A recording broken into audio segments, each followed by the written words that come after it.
Bienvenue sur Madrid Sport, la chaîne qui décortique tout ce qui se passe autour du Real Madrid.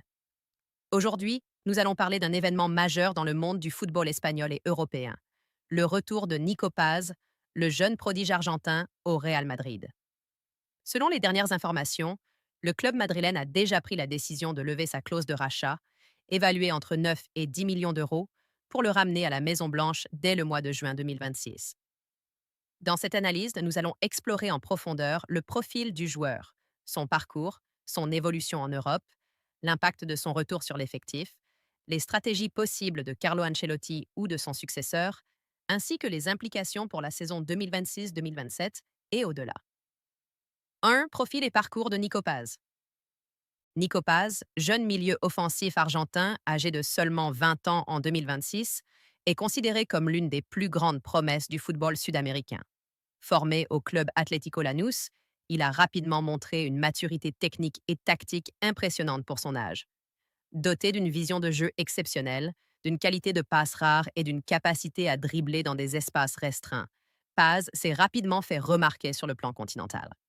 Ses performances lors des tournois sud-américains U20 ont confirmé son potentiel. Avec une moyenne de 0,4 buts par match et de nombreuses passes décisives, il a attiré l'attention des recruteurs européens. Le Real Madrid, fidèle à sa tradition de suivre les jeunes talents prometteurs, a conclu un accord pour inclure une clause de rachat dans son contrat avec Lanús, permettant au club madrilène de le ramener à Madrid pour une somme comprise entre 9 et 10 millions d'euros. Cette clause a été soigneusement négociée afin de sécuriser un talent qui pourrait devenir l'un des piliers de l'équipe première dans les années à venir. 2. Analyse technique et style de jeu. Nico Paz se distingue par sa capacité à jouer à plusieurs postes offensifs.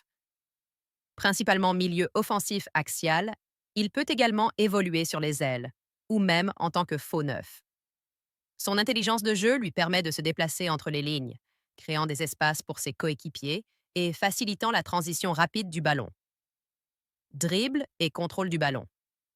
Paz possède un contrôle du ballon très précis, capable de garder la possession même sous pression. Ses dribbles courts et rapides désorientent souvent les défenseurs adverses. Vision et créativité. Sa capacité à anticiper les mouvements des coéquipiers et à effectuer des passes décisives est un atout majeur. Il excelle dans les passes en profondeur et les ballons filtrants. Polyvalence offensive.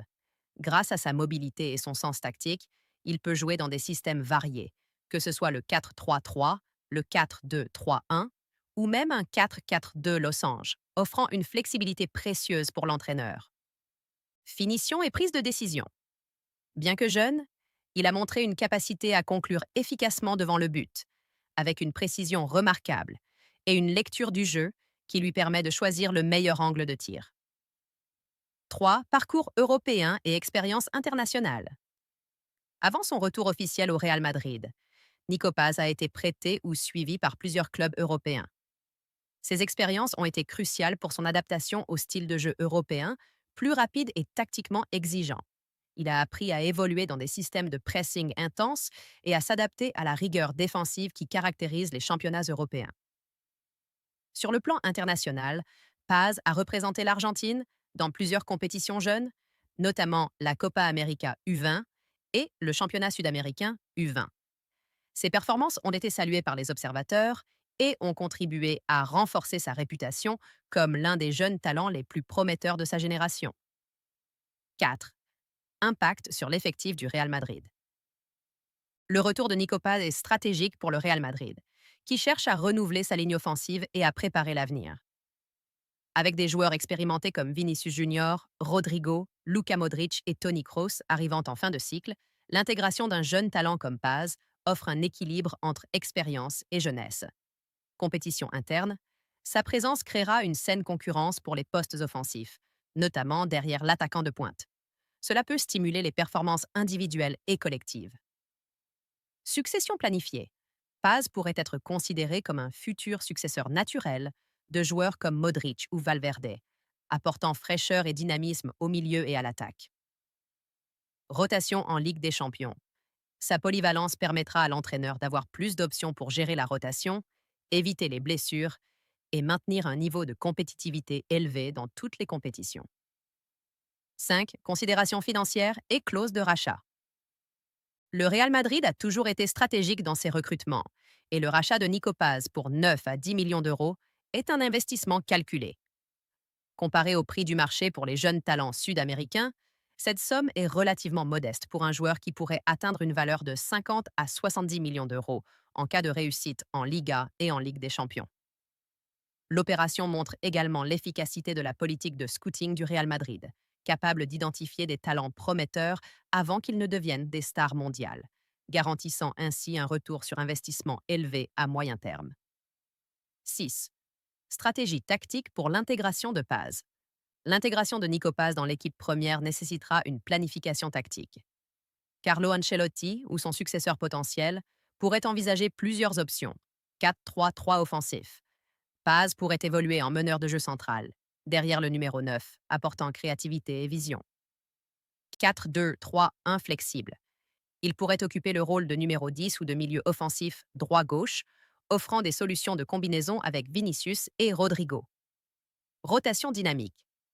Avec sa polyvalence, Paz pourra permuter avec les ailiers et milieux offensifs, rendant l'attaque madrilène imprévisible pour les défenses adverses. Cette flexibilité tactique sera essentielle pour maximiser son impact dès la saison 2026-2027. 7. Comparaison avec d'autres jeunes talents madrilènes. Le Real Madrid a déjà une tradition de faire émerger des jeunes joueurs, comme Martin Ødegaard, Vinicius Junior ou Rodrigo. Nico Paz partage plusieurs caractéristiques avec ses joueurs: rapidité, créativité et sens du collectif. Cependant, il se distingue par sa maturité tactique et sa capacité à jouer dans plusieurs rôles offensifs, ce qui le rend particulièrement précieux pour un club qui vise la domination nationale et européenne. 8. Implication pour la Liga et la Ligue des Champions. Le retour de Nico Paz pourrait influencer la dynamique de la Liga 2026-2027. Avec sa créativité et sa capacité à générer des occasions, le Real Madrid pourra augmenter son ratio de buts marqués et de passes décisives. Équilibrer l'âge moyen de l'équipe, mélangeant jeunes talents et joueurs expérimentés. Offrir une profondeur de banc plus qualitative, essentielle pour gérer les multiples compétitions. En Ligue des Champions, sa polyvalence et sa vision du jeu seront des atouts majeurs pour affronter des équipes tactiquement disciplinées où chaque espace et chaque décision comptent. 9. Défis et points d'attention.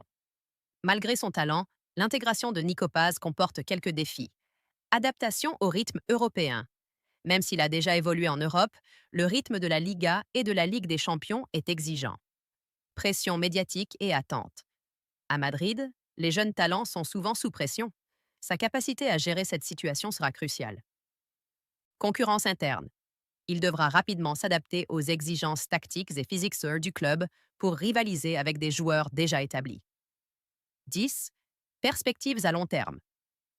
Si Nico Paz réussit son intégration, il pourrait devenir un élément central du projet madrilène pour les 5 à 10 prochaines années. Sa polyvalence, sa jeunesse et son potentiel de croissance font de lui un candidat idéal pour devenir un leader sur le terrain et un ambassadeur du club à l'international. 11. Conclusion et synthèse. Le retour de Nico Paz au Real Madrid représente bien plus qu'un simple transfert. C'est un investissement stratégique, un signal fort envoyé aux supporters et une démonstration de la capacité du club à anticiper l'avenir. Avec ses qualités techniques, sa polyvalence et son potentiel de croissance, Paz pourrait devenir une pièce maîtresse de l'équipe première, capable de contribuer à la fois sur le plan national et européen. En résumé, talent exceptionnel, jeune joueur prometteur doté de qualités techniques et tactiques remarquables. Investissement stratégique, clause de rachat avantageuse pour un potentiel futur très élevé. Impact sur l'équipe, apport de créativité, polyvalence et futur successeur des cadres actuels. Défis à surmonter, adaptation au rythme européen, gestion de la pression et compétition interne. Projection future, possibilité de devenir un leader de l'équipe et un élément clé pour la conquête de trophées. Le Real Madrid prépare ainsi l'avenir tout en renforçant son effectif pour les saisons à venir. Le retour de Nico Paz est un signe clair que la Maison-Blanche continue de miser sur la jeunesse, le talent et la vision à long terme, fidèle à sa réputation de club qui ne se contente pas du présent mais construit pour dominer le futur.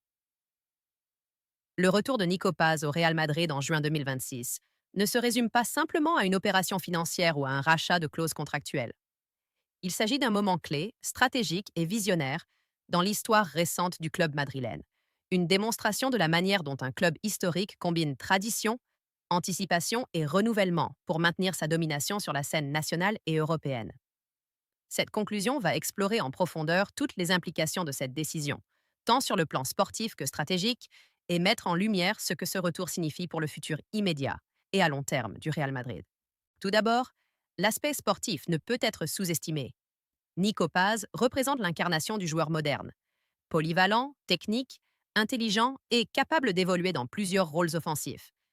Il est rare, même parmi les jeunes talents sud-américains, de trouver un joueur qui combine à la fois la créativité et la capacité de s'adapter tactiquement à des systèmes variés.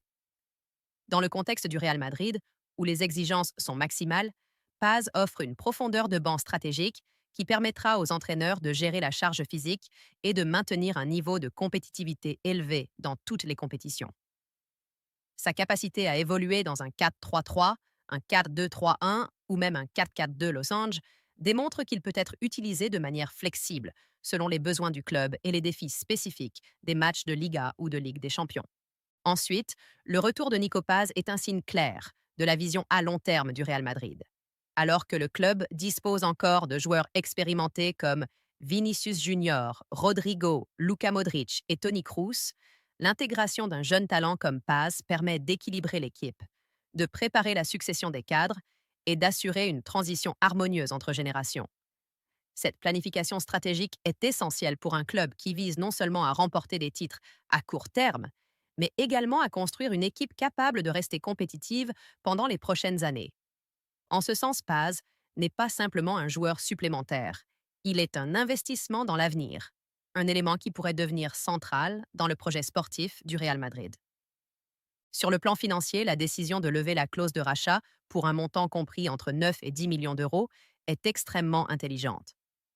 Comparée aux standards actuels du marché pour des jeunes talents de cette envergure, cette somme est relativement modeste, surtout lorsqu'on considère le potentiel de développement et la valeur future que Paz peut atteindre. Si le joueur réalise une progression continue et s'impose au plus haut niveau, sa valeur marchande pourrait facilement se multiplier par 5 ou 6, ce qui ferait de cette opération un exemple parfait de retour sur investissement stratégique. De plus, ce type de décision reflète la capacité du Real Madrid à identifier et sécuriser des talents avant qu'ils ne deviennent des stars internationales, garantissant ainsi un avantage concurrentiel durable. Par ailleurs, l'aspect psychologique et humain du retour de Nico Paz mérite d'être souligné. Arriver dans un club comme le Real Madrid implique de gérer une pression immense, des attentes médiatiques importantes et une responsabilité considérable sur le terrain. La réussite d'un jeune joueur dépend autant de sa préparation mentale que de ses compétences techniques. Le club devra accompagner Paz dans son adaptation, lui fournir un encadrement approprié et l'intégrer progressivement pour maximiser son impact, tout en préservant sa confiance et sa motivation.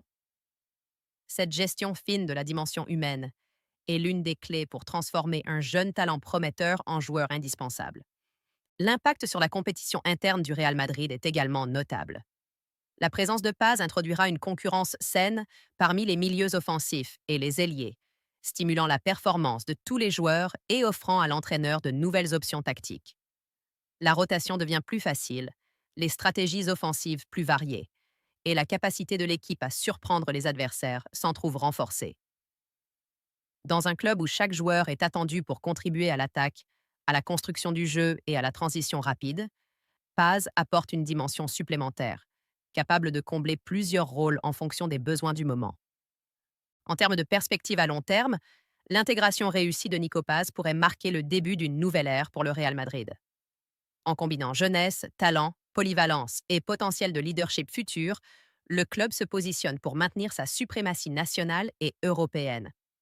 Les jeunes joueurs formés ou recrutés intelligemment deviennent souvent des ambassadeurs du club et peuvent influencer positivement la culture de l'équipe sur plusieurs années. Paz, par son profil, a toutes les qualités pour s'inscrire dans cette lignée et devenir un acteur majeur de l'histoire madrilène. Il est également essentiel de considérer le retour de Paz dans le contexte de la Ligue des Champions et de la Liga. Sur la scène européenne, où chaque détail tactique et chaque décision peuvent en faire la différence, un joueur capable de lire le jeu, d'anticiper les mouvements adverses et de créer des opportunités dans des espaces restreints est un atout précieux. En Liga, où le rythme est intense et où la concurrence est féroce, sa capacité à contribuer à la fois au jeu offensif et à la transition défensive offre une flexibilité qui pourrait faire la différence dans des matchs clés contre des rivaux comme le FC Barcelone, l'Atlético de Madrid ou Séville. Un autre point important concerne la comparaison avec d'autres jeunes talents du club et du marché mondial. Le Real Madrid a souvent été pionnier dans la promotion et le développement de jeunes joueurs, comme Martin Ødegaard, Vinicius Junior et Rodrigo. Paz s'inscrit dans cette tradition, mais se distingue par son intelligence tactique et sa capacité à évoluer dans plusieurs positions offensives. Cette polyvalence est rare et augmente sa valeur pour le club, non seulement sur le terrain, mais aussi en termes de stratégie à long terme. Enfin, le retour de Nico Paz envoie un signal fort à l'ensemble du football européen. Le Real Madrid continue d'investir intelligemment, de penser sur le long terme et de préparer l'avenir avec méthode. Ce n'est pas un transfert impulsif ou dicté par la mode, mais une décision réfléchie qui combine aspects sportifs, financiers et stratégiques. Pour les supporters, c'est l'assurance de voir un jeune talent prometteur rejoindre l'équipe première et contribuer à la reconquête des titres. Pour les adversaires, c'est un rappel que le Real Madrid est toujours à l'avant-garde de la gestion du talent et de la compétition. En résumé, le retour de Nico Paz représente bien plus qu'une simple arrivée d'un jeune joueur. C'est un mélange de vision, de stratégie et de potentiel, un investissement dans le futur du club et un message clair sur la manière dont le Real Madrid entend continuer à dominer sur tous les fronts. Sa capacité à s'adapter, à performer et à évoluer dans l'environnement exigeant de la Maison-Blanche déterminera son succès. Mais les prémices sont extrêmement prometteurs. Ce retour est une étape décisive dans le renouvellement de l'effectif, dans l'équilibre entre expérience et jeunesse, et dans la construction d'une équipe capable de briller pour les années à venir. En conclusion, le retour de Nico Paz au Real Madrid symbolise l'essence même de ce que signifie être un club visionnaire et ambitieux. Combiner talent brut, potentiel futur et stratégie réfléchie, tout en restant fidèle à la tradition et aux exigences élevées qui font du Real Madrid l'un des clubs les plus respectés et redoutés du football mondial. L'avenir s'annonce prometteur et Nico Paz pourrait bien devenir l'une des pièces maîtresses de cette nouvelle ère, contribuant à écrire les prochains chapitres glorieux de la légende madrilène.